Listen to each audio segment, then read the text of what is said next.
Nagbanta si US President Donald Trump na pasasabugin ang malalaking power plant sa Iran kapag hindi nito binuksan ang Strait of Hormuz sa loob ng 2 araw. Welta ng Iran, bukas ang naturang daan maliban sa kaaway nila. Nasa frontline ng balitang yan, si Rainiel Pawi.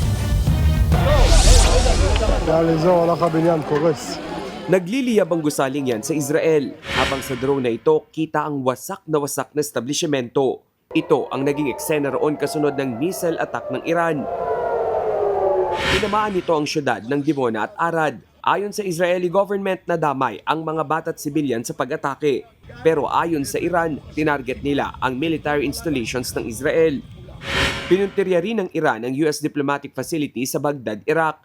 Ang sunog, malapit din sa Baghdad Airport. Agad namang gumanti ang Israel. Nagpaulan sila ng airstrike sa Iran. Pati ang Amerika naglabas ng video na isa-isang pinapasabog ang mga tangke ng Iran. Giit ng US forces pupuksain nila ang kakayahang magkaroon ng kapangyarihan ng Iran laban sa Amerika at iba pa nitong katabing bansa. Si US President Donald Trump naman nagbanta sa Iran na kapag hindi nito binuksan ang Strait of Hormuz sa loob ng 48 oras, bobombahin daw ng Amerika ang power plants doon. Uumpisan daw niya ang pinakamalaki. Isa sa pinakamalaking power plant sa Iran ang Damavand Combined Cycle Power Plant na nasa Tehran. Pero ang sagot dyan ng Iran, bukas ang Strait of Hormuz para sa lahat maliban na lang sa kaaway ng Iran. Katunayan, una nang sinabi ng Iran na papadaanin nila ang Japanese vessel sa strait.